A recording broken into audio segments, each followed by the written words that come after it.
Hello बेटा, कैसे हैं? होप करता हूँ सब लोग बढ़िया होंगे, मस्त होंगे, टनाटन होंगे बेटा। और आज हम देखने वाले हैं इंडियन इकोनॉमी का जो सेकंड चैप्टर है बेटा, 1950 से 1990 वाला मैटर। ठीक है। और थोड़ा सा यार सॉरी, ये जो कर की आवाज़ आ रही है, क्योंकि जब भी मैं पढ़ाने जाता हूँ ये कर चालू हो जाता है। गलती हमारी भी है, गलत टाइम पे हम पढ़ाते भी हैं।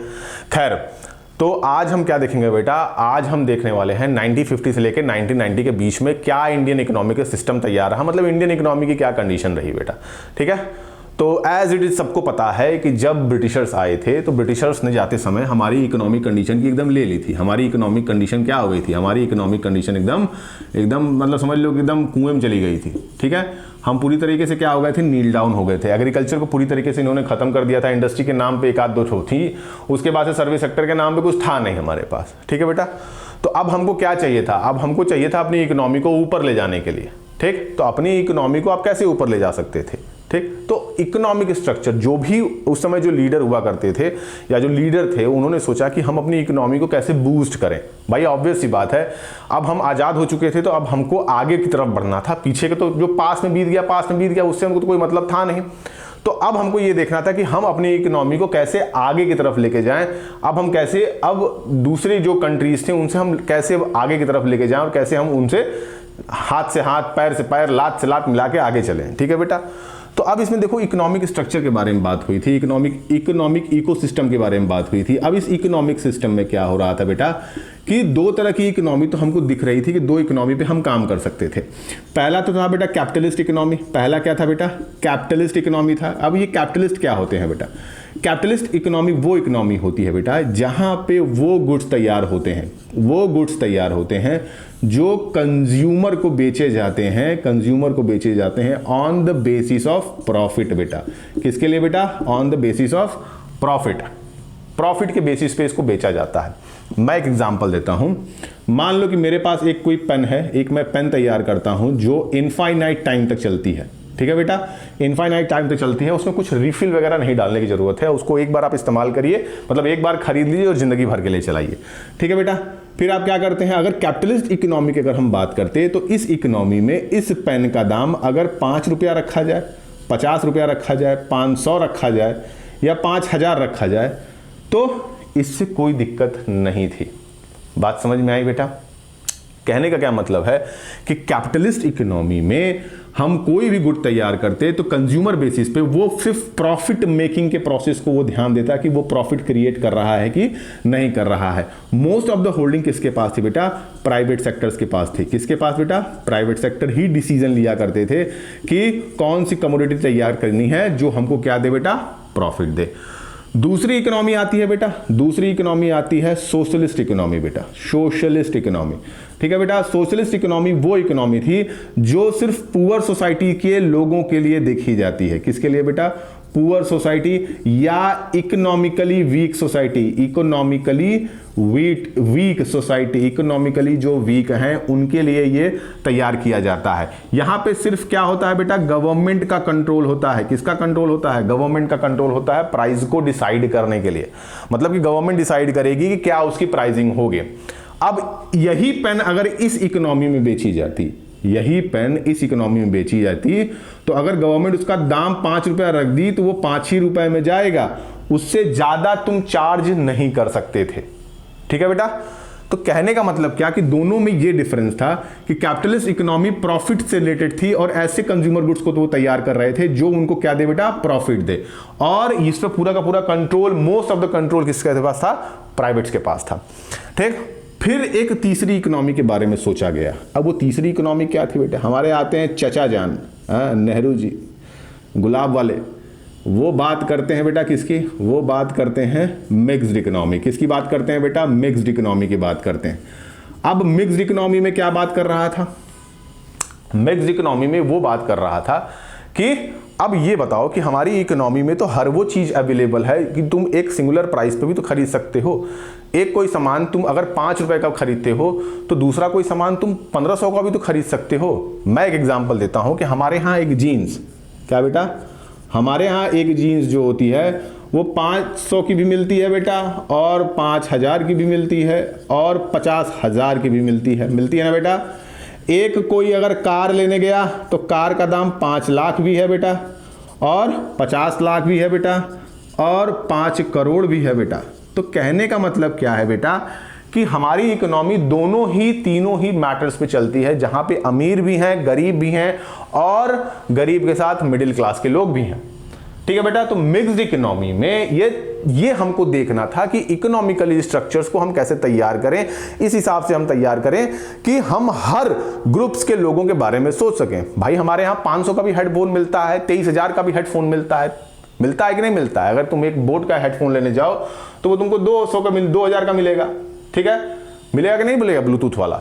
अगर वही तुम एप्पल का लेने जाओगे तो वो तुमको 23,000 का मिलेगा, 23,000 का मिलेगा। तो कहने का मतलब क्या है कि हमारे पास हर कमोडिटी अवेलेबल थी on the basis of pricing बेटा। ठीक है बेटा। तो मिक्स्ड इकोनॉमी के बारे में बात हो रही थी कि मिक्स्ड इकोनॉमी को हम लेके आगे चलेंगे।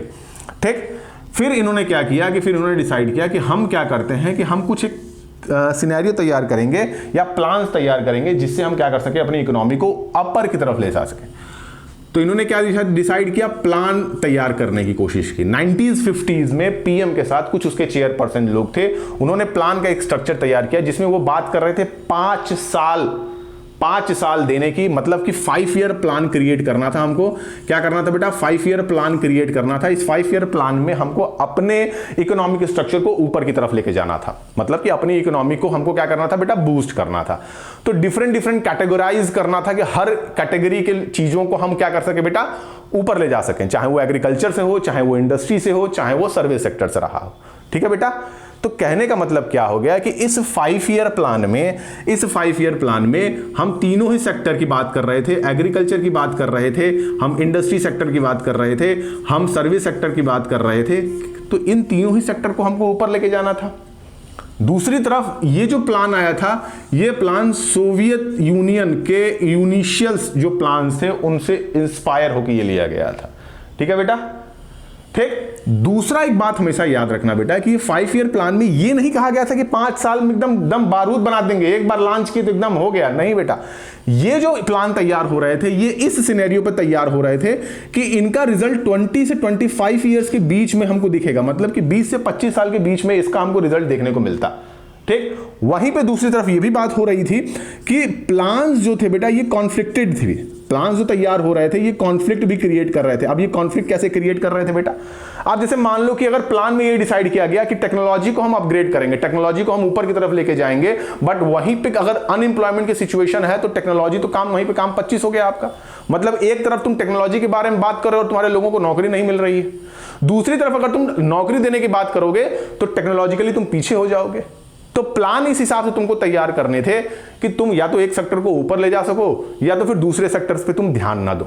मतलब कि अगर जिस सेक्टर्स पे आप काम कर रहे थे उसी सेक्टर को आपको ऊपर लेके जाना था, दूसरे सेक्टर को आपको थोड़े समय के लिए नेग्लेक्ट करना पड़ता, क्योंकि एक साथ पूरा प्लान हम हर सेक्टर को डेवलप नहीं कर सकते थे। ऑब्वियस सी बात है बेटा, कैसे डेवलप कर पाते?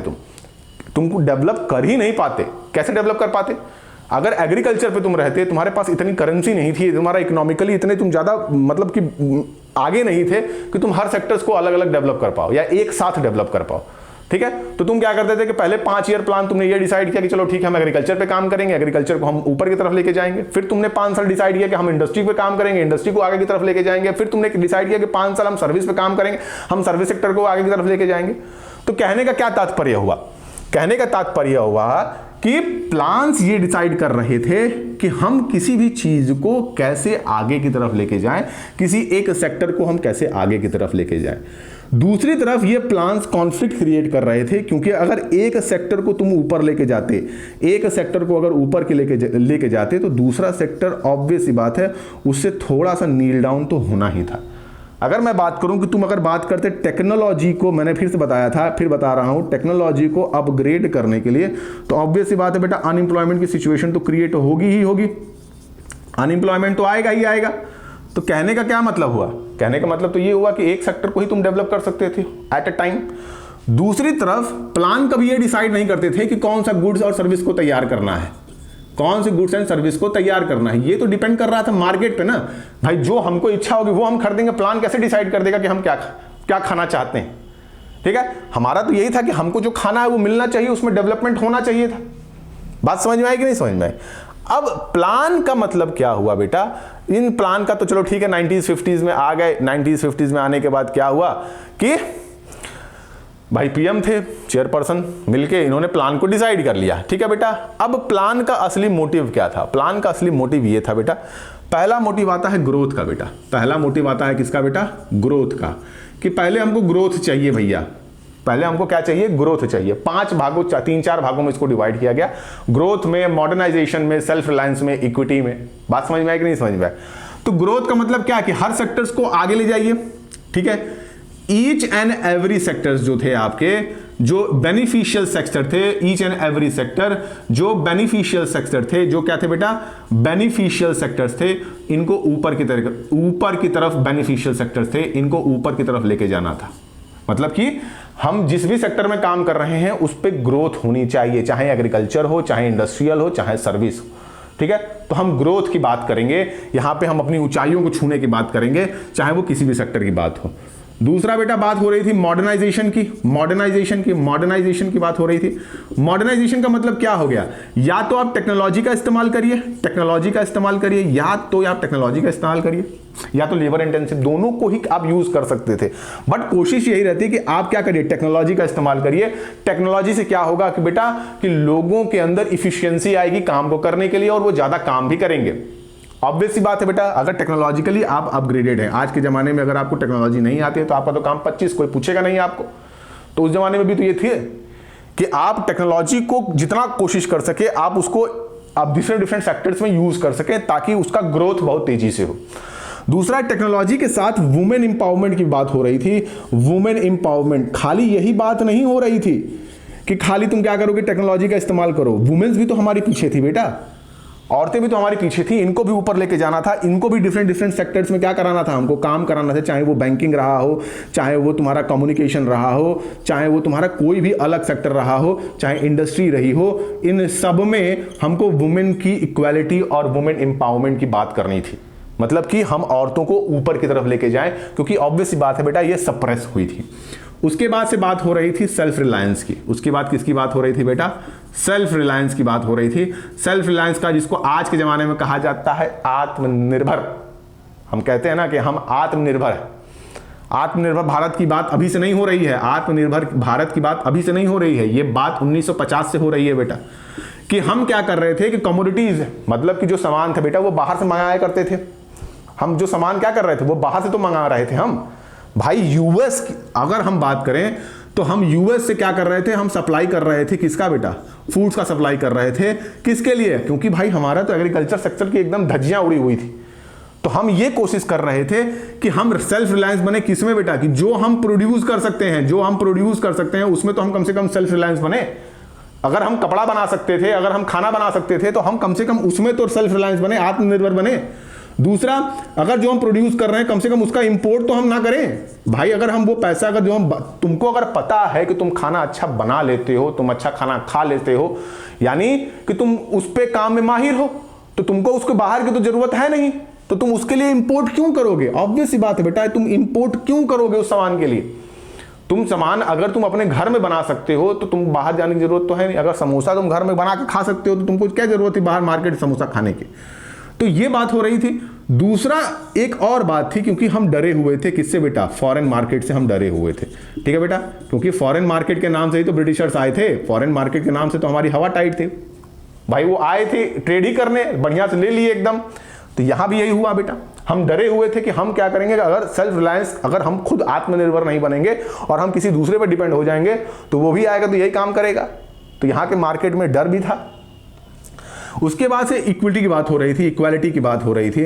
अच्छा, इक्वालिटी इन द सेंस का मतलब क्या हो गया कि अगर हर सेक्टर्स को तुम डेवलप करने की बात कर रहे थे, हर सेक्टर्स तुम्हारे डेवलप हो रहे थे बेटा, तो सेक्टर डेवलपमेंट के थ्रू क्या पॉसिबिलिटी थी? सेक्टर डेवलपमेंट के थ्रू क्या पॉसिबिलिटी बेटा?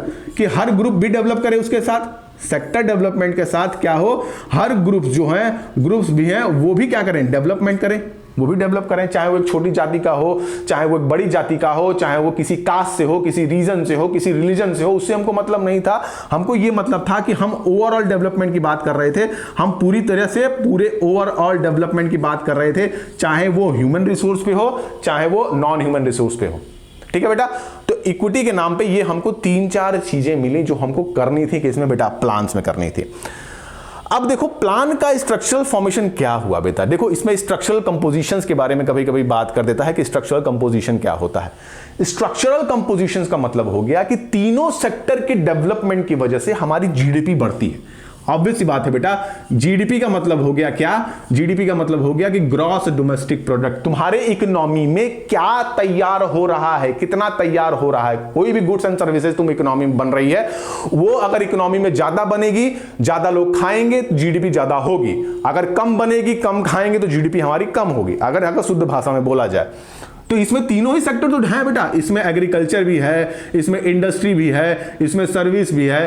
तो इन तीनों के डेवलपमेंट को ही बात किया गया स्ट्रक्चरल कंपोजिशन बेटा। स्ट्रक्चरल कंपोजिशन, इन्हीं तीनों के बारे में बात की गई कि ये स्ट्रक्चर्स के कंपोजिशंस के बारे में बात करेगा बेटा। तो जीडीपी का मतलब क्या हो गया कि जीडीपी में स्ट्रक्चरल कंपोजिशन कब आएगा, कि जब एग्रीकल्चर, इंडस्ट्री और सर्विस सेक्टर, इन तीनों को ही हम डेवलप कर सकें। ठीक है, इसके बाद से इनका फॉर्मेशन क्या हुआ। चलो ठीक है, ये तो स्ट्रक्चरल कंपोजिशन की बात हो ही रही थी। अब ये कंप्लीट जब हुआ तो पहला डेवलपमेंट, क्योंकि पहला ही बारूद हमारे पास क्या था, पहले ही तो हम एग्रीकल्चर में थे बेटा। एग्रीकल्चर तो हमारा भाई अब बेस ही रहा है, शुरुआत से ही हमारा एग्रीकल्चर बेस रहा है, तो एग्रीकल्चर को शुरुआत से ही हमको डेवलप करना था।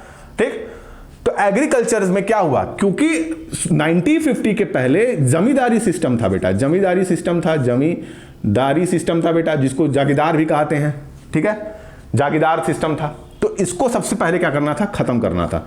खत्म करने के लिए इन्होंने क्या किया बेटा, लैंड रिफॉर्म लेके आए। क्या लेके आए बेटा, लैंड रिफॉर्म लेके आया। लैंड रिफॉर्म में ये हुआ, देखो लैंड रिफॉर्म लाने का कारण क्या हुआ कि जमींदारी सिस्टम में ये क्या करते थे कि टीलर्स जो हुआ करते थे बेटा, उन टीलर्स को ये सिर्फ खाली उनसे क्या करते थे, रेंट वसूलते थे या टैक्स वसूलते थे, उनको किसी प्रकार का कोई टेक्नोलॉजिकल हेल्प नहीं मिलता था। बात समझ में आई कि नहीं समझ में आई। तो ये जो तुम्हारा जमींदारी सिस्टम था बेटा, इसको खत्म करने के लिए इन्होंने लैंड रिफॉर्म ले आया। लैंड रिफॉर्म का मतलब क्या था कि जमींदार सिस्टम में आप कभी भी एक जमीन, एक ओवर होल्डिंग जो हुआ करती थी, ओवर होल्डिंग का मतलब कि एक जमींदार है, इसके पास 400 बीघा खेत है, 500 बीघा खेत है, 1000 बीघा खेत है, तो इन जमीनों को क्या करना था, डिस्ट्रीब्यूट करना था। सबके जो डिफरेंट टीलर्स थे उन तक तो वो कम से कम खेत पहुंचे बेटा। ठीक, तो इसके बारे में बात हो रही थी। लैंड रिफॉर्म में ही एक पार्ट आता है जिसको हम कहते हैं बेटा लैंड सीलिंग। लैंड सीलिंग का मतलब क्या हो गया, देखो इसको याद इस तरीके से रख सकते हो। लैंड सीलिंग का मतलब क्या हो गया बेटा, सीलिंग का मतलब ऊपर हो गया, मतलब कि उससे ज्यादा की जमीन कोई ओवर पावर नहीं कर सकता था। ठीक है, नाम से तुमको समझ में आ रहा है, सीलिंग, सीलिंग मतलब ऊपर की बात कर रहा है, तो यार इसका मतलब क्या हो गया कि उससे ज्यादा की जमीन कोई रख नहीं सकता था। तो लैंड सीलिंग में क्या हो सकता था, लैंड सीलिंग में क्या हुआ बेटा, लैंड सीलिंग में एक कह दिया गया कि मिनिमम अमाउंट ऑफ, मतलब कि मिनिमम अमाउंट या कह सकते हो कि मैक्सिमम अमाउंट की बात हो रही थी कि इतना ही आपके पास है। अगर 10 बीघे की बात हो रही तो 10 ही बीघा रहेगा, 10 मंडा रहेगा, 10 कट्ठा रहेगा, 10 एकड़ रहेगा।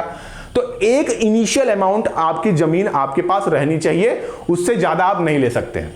ठीक है बेटा, तो ये बात हो रही थी। इसी लैंड सीलिंग में करीबन 2 लाख या 200 लाख के आसपास क्या हुआ बेटा, 200 लाख के आसपास जो फार्मर्स थे बेटा, वो क्या हुए, इससे प्रभावित हुए। करीबन 200 लाख के करीबन जो फार्मर्स थे बेटा वो प्रभावित हुए। ठीक है, प्रभावित है मतलब उनको जमीनें मिली। बट इसमें भी लूप होल था बेटा, इसका भी इस्तेमाल कर लिया। भाई हमारे यहाँ कुछ भी आता है उसके अंदर लूप होल तो मिल ही जाता है, कुछ भी आए उसमें लूप होल तो खोज ही लेंगे लोग। अब इसमें लूप होल क्या मिला बेटा, अब जो बड़े बड़े जमींदार थे उन्होंने क्या कर दिया कि लैंड सीलिंग पे क्या कर दिया, केस कर दिया। ठीक है बेटा, बहुत सही। अब जब ये केस हो गया तो क्या हुई कि बातें पूरी जो थी, मतलब कि जो मामला चल रहा था, जो कि उसको पास करना था बिल को, तो ये क्या हो गई, चली गई एडोरेशन में, मतलब कि रुक गया, काम रुक गया। अब काम रुक गया तो ये जमींदार क्या किए कि अपनी जमीनों किसको दे दिया, रिश्तेदारों को दे दिया, रिलेटिव्स को ये जमीनें दे दी गई। ठीक है जमीनें दे दिया, आओ चचा जान तुमको दे देते हैं, फूफा को दे दिए, मम्मा को दे दिए। बाद में मम्मा मार रहे हैं जूता कह रहे हैं कैसा जमीन बे, हम जमीनों में नहीं देंगे तुमको, जमीन हमारी हो गई। कई बार हुआ ऐसा कि लोग जमीन अपनी बांट दिए रिश्तेदारों में, रिश्तेदार मार जूता मार भगा दिए, नहीं चाहिए जमीनों में, नहीं देंगे हम तुम्हारी जमीन। तो ये भी हुआ यहाँ पे। ठीक है बेटा, तो ये लूप होल्स की बात हो रही थी। ठीक। तो लैंड सीलिंग में तो इसको ठीक किया गया कि चलो ठीक है, ये रिफॉर्म की अगर हम बात करें, लैंड सीलिंग या लैंड रिफॉर्म की बात करें, तो ये बातें हो रही थी। इसी समय क्या हुआ, इन्होंने कहा कि हम क्या करेंगे, ग्रीन रिवॉल्यूशन के बारे में बात करेंगे, हम ग्रीन रिवॉल्यूशन को लेके आएंगे। उसी समय क्या हुआ कि फर्स्ट फेज और सेकंड फेज में ग्रीन रिवॉल्यूशन आया बेटा। अब ग्रीन रिवॉल्यूशन का मतलब क्या था बेटा, ग्रीन रिवॉल्यूशन का मतलब था कि आप बात कर रहे थे आप अपने एग्रीकल्चर सेक्टर्स को ऊपर ले जाने के लिए, ठीक है। तो ग्रीन रिवॉल्यूशन के दो बेनिफिट्स हमको समझ में आते हैं। एक तो तुम्हारा समझ में आता है HYV सीड्स, और दूसरा आता है बेटा टेक्नोलॉजी। क्या आता है बेटा, दूसरा आता है टेक्नोलॉजी। मतलब कि आप HYV सीड्स का इस्तेमाल करें, हाई यील्डिंग सीड्स का इस्तेमाल करें, और टेक्नोलॉजी का इस्तेमाल करें, किसको बेटा, एग्रीकल्चर को अपग्रेड करने के लिए, मतलब एग्रीकल्चर को ऊपर की तरफ ले जाने के लिए, ठीक है बेटा। तो HYV सीड्स क्या थी, HYV सीड्स का मतलब ये होता है कि हाई यील्डिंग, मतलब कि ये, और मतलब कि ये एक तरह से ऐसे बायो इंजीनियर्ड तुम्हारे सीड्स हुआ करते थे जो क्या कर रहे थे, जो most of the most production में क्रिएट कर रहे थे, मतलब कि प्रोडक्टिविटी को इंक्रीज कर रहे थे, ठीक है बेटा।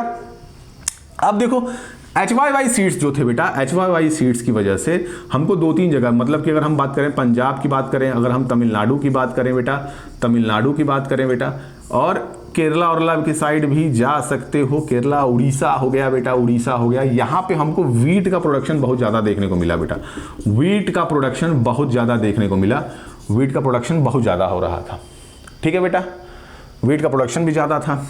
अच्छा, टेक्नोलॉजिकली अगर हम बात करें, तो टेक्नोलॉजिकली अगर देखें तो टेक्निक्स डिफरेंट आप मशीनरी का इस्तेमाल कर रहे थे, किसके लिए बेटा, मशीनरी का इस्तेमाल कर रहे थे, टेक्नोलॉजी का इस्तेमाल कर रहे थे, किसमें बेटा, फार्मिंग में कर रहे थे, ठीक है। तो इससे क्या हो रहा था, प्रोडक्टिविटी इंक्रीज हो रही थी, प्रोडक्शन ज़्यादा हो रहे थे, बट इसका एक ड्रॉबैक भी हुआ।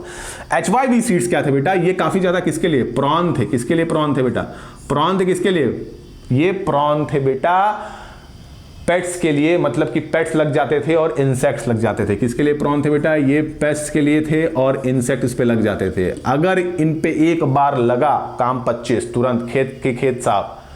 तो जो स्मॉल फार्मर्स थे बेटा, कौन थे बेटा, स्मॉल फार्मर्स के लिए तो ये पॉसिबल नहीं था ना, स्मॉल फार्मर्स के लिए तो ये पॉसिबल था ही नहीं, स्मॉल फार्मर्स तो काम खत्म हो जाता है स्मॉल फार्मर्स का, है। तो स्मॉल फार्मर्स, अगर स्मॉल फार्मर के ऊपर अगर ये सीड्स का इस्तेमाल हो जाता, ये जो ज़मीनें हैं, इस ज़मीनों पे अगर ये पेट्स लग जाते बेटा, तो काम तो 25 हो जाता तुम्हारा, खत्म, ठीक है बेटा। अब वो कहाँ बेचेंगे, अब इनकी एक छोटी सी ज़मीन है, अगर इसमें उन्होंने खेती की, इस खेती में उनके पास अगर पेट्स लग गए तो काम तो खत्म हो गया ना उनका, उनके पास तो कुछ बचा ही नहीं देने के लिए, वो कहाँ से देंगे, गेवड़ा देंगे। तो यहाँ भी एक बात हो रही थी कि भाई चलो ठीक है, इसमें भी एक दिक्कत हमको समझ में आई कि भाई ये जो पॉसिबिलिटी थी ये यहाँ भी थी, यहाँ पे कि स्मॉल फार्मर्स के लिए थोड़ा सा ये मतलब कि फाइनेंशियली बहुत ज़्यादा दिक्कत हो रहा था, ठीक। अब इसका भी एक ड्रॉबैक ये हमको समझ में आता है कि क्या ड्रॉबैक निकला, इसका ड्रॉबैक ये निकला बेटा कि प्रोडक्शन ज़्यादा होने लगा, क्या होने लगा, प्रोडक्शन ज़्यादा होने लगा। और जब प्रोडक्शन ज़्यादा हो जाता है किसी चीज़ का तो क्या हो जाता है, हद से ज़्यादा चीज़ तुम्हारे पास हो जाएगी तो तुम क्या करोगे, वो मार्केट सरप्लस में तैयार हो गए, मतलब कि जो तुम्हारे पास फूड ग्रेन्स थे वो किस में आ गए बेटा, वो मार्केट सरप्लस में हो गए, किस में हो गए बेटा, मार्केट सरप्लस में हो गया। मार्केट सरप्लस का मतलब क्या हो गया कि हद से ज़्यादा प्रोडक्शन हो गया कमोडिटीज़ का, मतलब कि फूड ग्रेन्स का प्रोडक्शन क्या हो रहा था, बहुत ज़्यादा हो रहा था, ठीक है, बहुत ज़्यादा हो रहा था, ठीक। तो अब हद से ज़्यादा जब प्रोडक्शन हो जाएगा बेटा तो दिक्कत क्या आएगी, मार्केट सरप्लस हो गया, कमोडिटी की डिमांड हो जाएगी कम, और डिमांड हो गई कम, इसकी वजह से जो प्राइस थी बेटा, प्राइस की भी वैल्यू कम हो जाती, ठीक है बेटा। ऑब्वियस सी बात है, जब किसी कमोडिटी की डिमांड ही कम हो जाएगी तो ऑब्वियस सी बात है उसकी प्राइस भी कम हो जाएगी, प्राइस हो गई कम, जब प्राइस हो जाएगी कम तो प्रोडक्शन भी हो जाएगा क्या बेटा, कम, ठीक है बेटा, प्रोडक्शन भी क्या हो जाएगा, कम हो जाएगा। तो एक ये भी ड्रॉबैक निकला। तो अगर हम पूरे के पूरे चैप्टर के ये फर्स्ट पार्ट को समराइज करें तो हमको ये देखने को मिलता है कि प्लान जो है वो 1950s में आया पीएम और चेयरपर्सन के द्वारा, जो सोवियत से लिया हुआ था, जिसमें हम डिसाइड कर रहे थे कि अलग अलग सेक्टर्स को हम ग्रो करेंगे। 3 इकोनॉमी की बात हो रही थी, कैपिटलिस्ट, सोशलिस्ट और मिक्स्ड। कैपिटलिस्ट इकोनॉमी बेटा वो इकोनॉमी होती है जहां ऐसे कंज्यूमर गुड्स तैयार किए जाते हैं जिस पे आपको प्रॉफिट मिलता है। सोशलिस्ट इकोनॉमी वो होती है जहां पे हम गरीब लोगों के बारे में सोचते हैं, ऐसे प्रोडक्ट तैयार करते हैं जो हम गरीबों को दे सकें। मिक्स्ड इकोनॉमी में दोनों ही आती है, जो हमारी इकोनॉमी में चलता है। अगर हम प्लान की बात करें तो प्लान तुम्हारे वो 4 सेक्टर्स को डेवलपमेंट, मतलब कि वो 4 बातों पे बात कर रहा था। एक तो ग्रोथ की बात कर रहा था, सेल्फ रिलायंस की बात कर रहा था, मॉडर्नाइजेशन की बात कर रहा था और इक्विटी की बात कर रहा था। ग्रोथ इन द सेंस आपकी जीडीपी इंक्रीज हो, प्रोडक्शन ज्यादा हो, ज्यादा से ज्यादा लोग काम करें, ज्यादा से ज्यादा लोग खाएं, इससे आपकी ग्रोथ होगी। ठीक है, मॉडर्नाइजेशन में आप टेक्नोलॉजी का इस्तेमाल करिए, वुमेन एम्पावरमेंट की बात हो रही थी, इक्विटी में बात हो रही थी कि सारे सेक्टर्स को आप बराबरी बांटिए, चाहे वो ह्यूमन हो चाहे नॉन ह्यूमन हो, कास्ट, रिलीजन, इससे आपको कोई मतलब नहीं था। जीडीपी की बात हो रही थी तो जीडीपी का इंक्रीमेंट होता है स्ट्रक्चरल कंपोजिशन की वजह से, जिसमें आपका क्या आ रहा था, जिसमें तीनों ही सेक्टर को डेवलप करने की बात हो रही थी।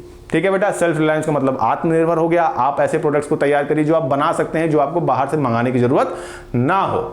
एग्रीकल्चर की बात करें तो एग्रीकल्चर में बेटा दिक्कत, अगर हम बात करें 1950s के पहले की, तो एग्रीकल्चर में बेटा लो प्रोडक्टिविटी थी, रेनफॉल पे ज्यादा लोग डिपेंडेंट थे, सब्सिस्टेंस फार्मिंग होती थी। सब्सिस्टेंस फार्मिंग का मतलब क्या होता है बेटा कि फार्मर उतना ही प्रोड्यूस करते थे जितना उनका खा सके और पचा सके, मतलब कि उतना ही प्रोड्यूस हो रहा था जितना उनके घर चल सके। ठीक है बेटा, उसको ठीक करने के लिए लैंड रिफॉर्म आया बेटा। लैंड रिफॉर्म में जमींदारी सिस्टम को हटाने की बात हो रही थी, उसके बाद से जमीनों का बंटवारा हुआ इस हिसाब से कि सबको एक इनिशियल अमाउंट में जमीन मिल जाए, जिसको हम लैंड सीलिंग बोलते हैं। उसके बाद से लैंड रिफॉर्म कंप्लीट हुआ, ग्रीन रिवॉल्यूशन दिया गया, जिसमें HYV सीड्स के साथ टेक्नोलॉजी का इंप्लीमेंटेशन हो रहा था, जो कि ये स्मॉल फार्मर्स के लिए खतरनाक था, क्योंकि अगर ये प्रॉन थे किसके लिए, ये तुम्हारे पेस्ट के लिए और इंसेक्ट्स के लिए प्रॉन थे। तो अगर इन पे अगर इंसेक्ट्स लग जाते तो काम इनका 25 हो जाता। ठीक है, दूसरा प्रोडक्शन ज्यादा हो रहा था, प्रोडक्शन के ज्यादा होने की वजह से क्या हो रही थी बेटा, उनकी डिमांड हो गई कम, प्राइस में आ गया डाउनफॉल, और इसकी वजह से प्रोडक्शन भी हमारा कम हो गया। ठीक है बेटा, हम बल्क में आने लगे, मतलब गेहूं चावल रखने लगा, गवर्नमेंट को बर्डन हो गया। तो ये सब बात तो फर्स्ट पार्ट में ये है। सेकंड पार्ट में इस पे हम क्या करेंगे बेटा, डिबेट ऑन सब्सिडी करेंगे। उसके बाद से हम industrial sector, foreign trade, public and private के बारे में बात करेंगे और आपका यहाँ चैप्टर कंप्लीट हो जाएगा। देखो इस चैप्टर के लिए नोट्स की जरूरत है, वो नोट्स मैंने बना दिया है, और मैं अपने टेलीग्राम चैनल जो डिस्क्रिप्शन बॉक्स में है उसमें जाओ और उसमें एक बार देख लो, तुमको पूरा का पूरा स्ट्रक्चर समझ में आ जाएगा बेटा। चलो फिर चलते हैं, बाय बाय।